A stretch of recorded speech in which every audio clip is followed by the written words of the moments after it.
Welcome back everyone for another interesting hands-on lab on how to create instance group, managed and unmanaged.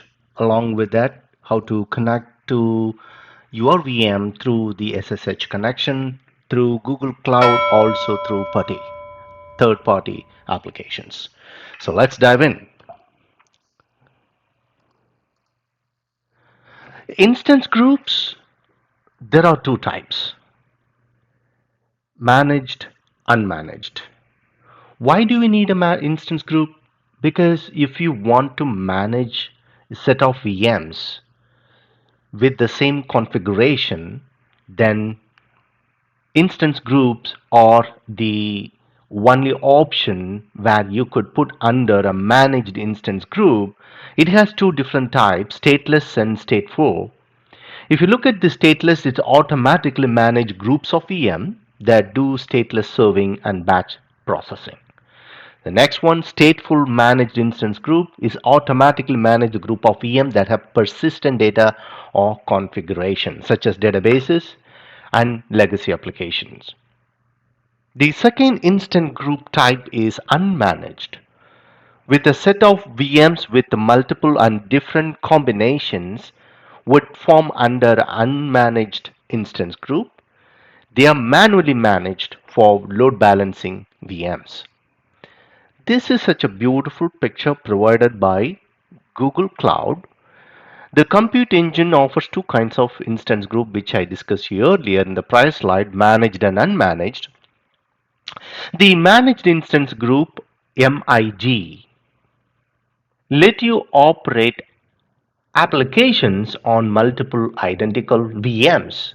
So you can make workloads scalable, highly available by taking advantage of automated MIG groups, services including auto scaling, auto healing, and auto updating. So there are multiple options available when you run under a managed instance group. Whereas in the unmanaged instance group, let you balance across a fleet of VMs that you manage yourself. So here in this video, let's take a quick dive into the Cloud Console and create a VMs using instance template and instant groups. Let's take a look at it, and after I create the virtual machines, we could connect to this server using the Google Cloud Console SSH or a third-party connections like PuTTY. And how to do it, let's take a quick dive into it. So this is my the compute engine console. So if you look at this VM, so basically what you need is basically like you pick up this VM and you can create the instance, but in our scenario we want to create the instances through the managed services. So that's basically like how you are going to do it. So let's first create an instance template. So we logged into the console, navigate to the compute engine section, we did that, and also create the instance template. So when you go to the instance template, it's under the VM instance template. Two options: instance, create instance template and create instance template button here in the below. So I click on this, either one would work. So I'm giving an instant template to one, so I give a name. So it accepts only the lowercase, so I prepare that as my first instant template one.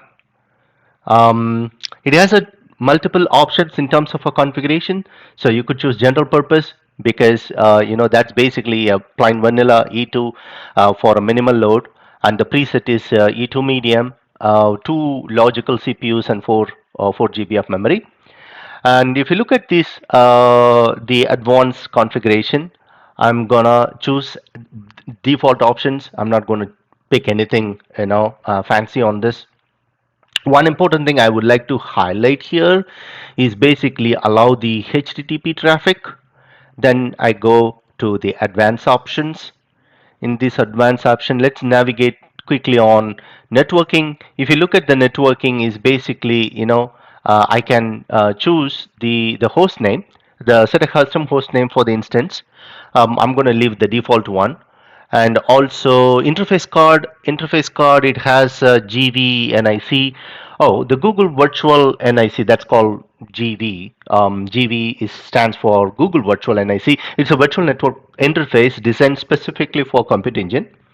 GVNIC is an alternative to the Virch IO based Ethernet driver. So, not giving too much details about it. Let's leave this as is. And also, coming back to the disk, leave this by default. And security, I'm going to leave this default. And in the managed access, I'm going to leave this as is. I don't want to block project-wide SSH keys. I will show you what it is. If I click this, then I cannot access the SSH key, SSH-based access to my VMs through the G Cloud console. And the next one here is the management. So I'm going to put some startup script here so that it would be a part of my template. And I already copied this, and I'm going to paste it here. So what this template would do is it's gonna update the most recent version of the OS, and also it's going to install the Apache 2. Then I'm gonna print some message, hello world, from this host name, and also the IP address. And I'm gonna create the, the instance template as is. Okay, so let's create it. It's going to take a little longer, so let's wait for a few seconds. So now the instance template is created. There is no cost associated with this. Now I go back to the three dots, which has more actions. Click on it, create VM. So now I'm creating this VM from my template. So what I'm going to do is choose the name of the in the first column. It says that, oh, the source template is my first instance template one, and the name of my the server is basically my first instance template one. Let's say, let me change this a little bit. My first instance my first instance one.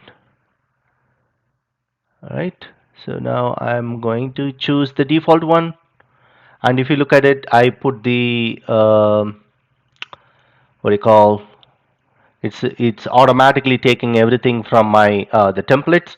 So this is basically the default option I have chosen in my template creation. And if I go to the management, this is where the startup script I created. So it automatically populates that the script for the startup script for bootstrapping. Now I'm gonna create it. So it's gonna take a little while, like 30 seconds to create this VM. Cool, the server is created now, and if you look at it, the internal IP and external IP, when I click on the external IP, the startup script, the bootstrapping scripts I prepared and put it in the management section while creating the template, it automatically populates here. So it says that my first instance one, and from the IP address, which is the internal IP address. So that's basically what creating an instance from the instance template. Now let's go back to the here I can go back and create necessary firewall rules and everything. Now I have an option here is SSH. So before I get into the SSH, let's quickly get into the instance group section. I'll go and create an instance group and create a managed one. I'll go from there. So when I click on instance group, under the instance group column on the left hand side, what you see here, it's basically I have options where I can create instance group using this button. It resides under this. Okay, so basically I'm going to create this, the instance group. Click on it. I'm going to take everything by default. Here I'm going to put my instance group one, and the description is some description like this instance, this instance group contains three VMs with the same configuration. All right. So now in this instant template section, I can choose the template which I created earlier. Then I go back based on that I can choose the location section, either a single zone or multiple zone. It's depending upon how your application has to be deployed, because it's important you pick and choose the criteria such as high availability and also low latency part of it. Remember, if your application is not leveraged and used by multiple zones and multiple region, then basically I would prefer to go with the default single zone. And here the region it's selected is central, and if I choose multiple, you have an option to choose the multiple zone. It's a checkbox instead of selecting just one as a list item. You have an option to pick all the four zones. So it's basically for the high availability. If C is down, so automatically you get the access to your application from the zone A based on the nearest available. So I'm picking the single zone and also choose the default one. And the next one is auto scaling. So in my scenario, by default, what it says, minimum number of instances is one, and the maximum number of instances 10. This is the default. I don't want to create 10 instances. What does that mean is at any given point, the minimum number of instances going to have active is one, and the maximum number it can scale out depending upon the usage, the user access. Everything is based on the load balancing, based on the health check. It automatically scale out, and the number of maximum instance it can go up to 10. So now I'm going to change that to 3, and the minimum number of instances I'm going to keep it 2. The next one is the auto scaling signal. When you want to scale out is basically the CPU utilization is 60%. So I keep this by default, but you can choose and change that to target CPU utilization to, let's say, 75%. So that's basically the auto scaling schedule.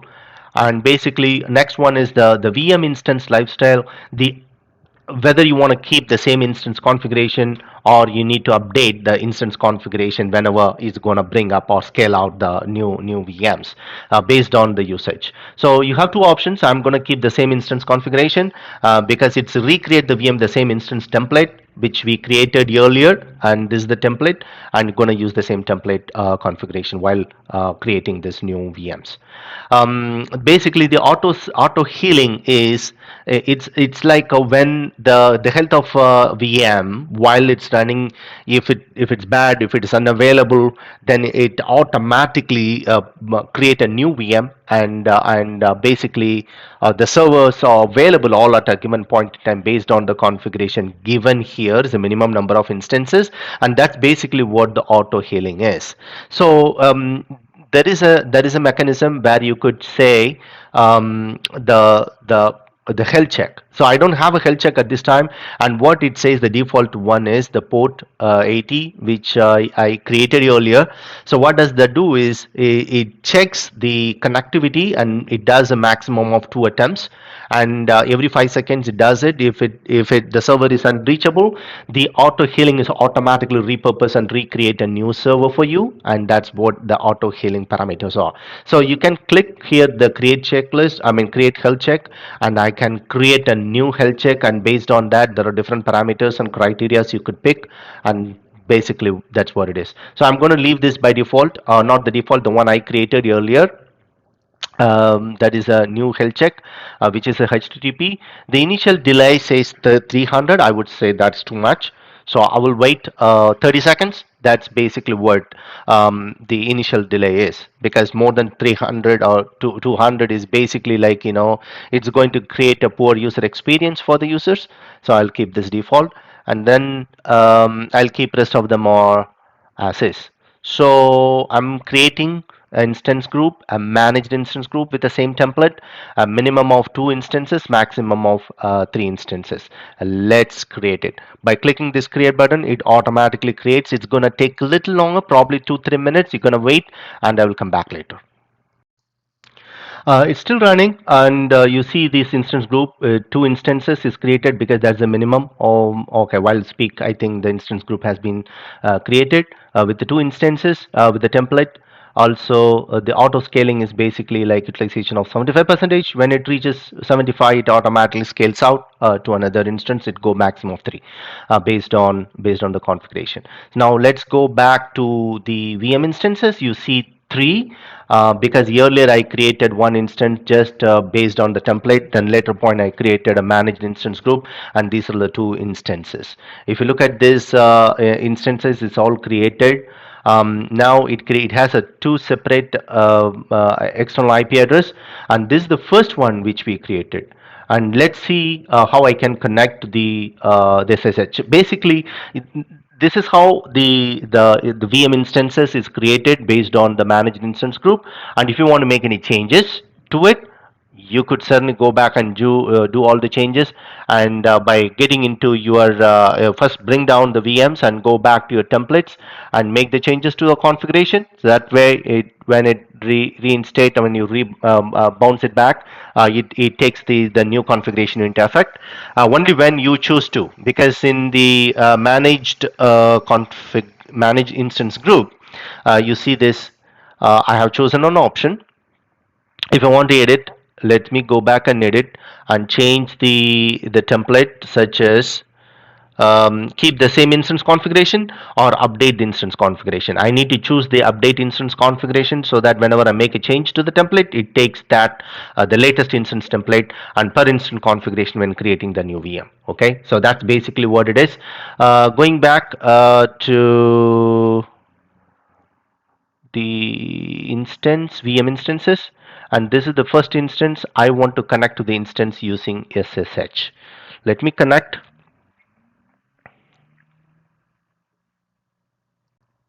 It gives a pop-up message saying that authorize, which is expected. I click the authorize button. Click here. It will take me down to the Unix cell prompt, where I can just play around with this.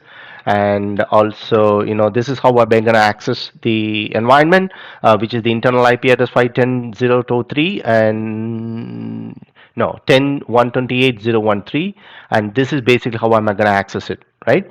The second one is this is the inbuilt feature where I'm accessing the VM through the SSH, which is within the G Cloud.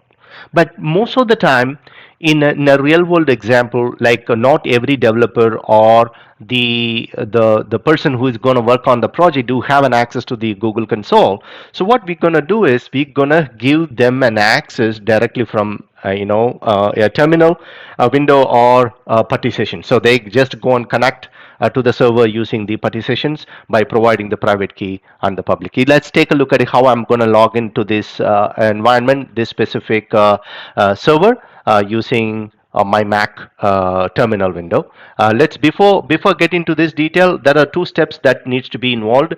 One is you need to create a public and the private keys using this command, SSH key generator, and you're gonna provide this information. Then afterwards, this command basically generates the two, like this command is going to generate two files. One is the private key, another one is a public key. You need to take that public key and put it in the Google console. Then afterwards, you are ready to go using this command SSH hyphen I, and path to the private key and the username along with the IP address. Once you just provide the information, you would be able to access to the server outside of Google Cloud. Let's take a look at it. Connect to my terminal. So probably create a new tab. All right. So this is the new tab. I want to connect. I'm here it in .ssh folder. So let me run a command. So in that, so this is the command. So basically, the file name I'm using is gcloud new instance 1.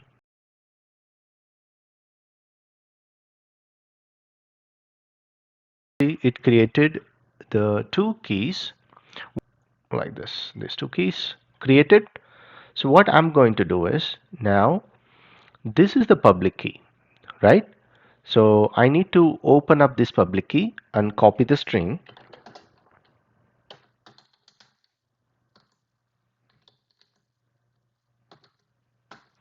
So this is the public key. So I'm copying this public key, copy this public key,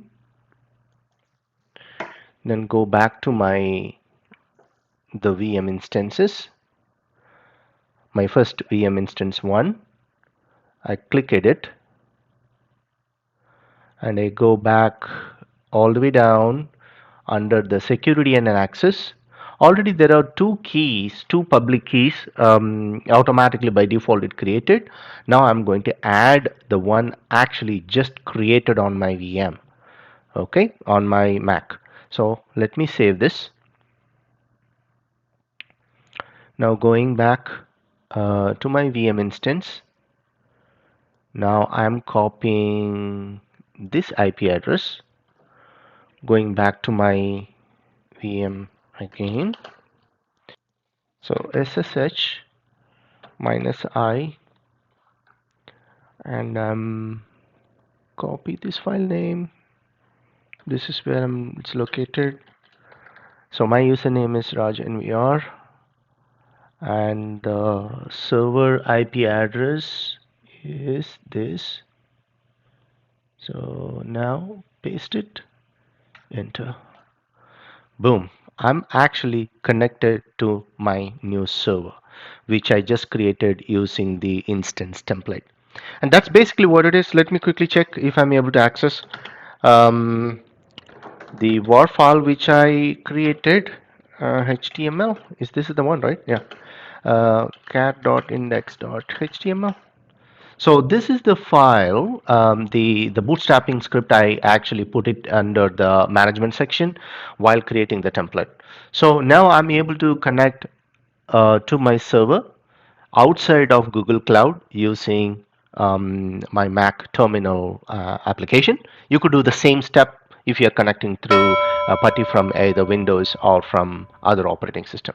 Thanks for watching the video. If you like it, please comment in the comment section. Don't forget to subscribe to my channel. Thank you very much.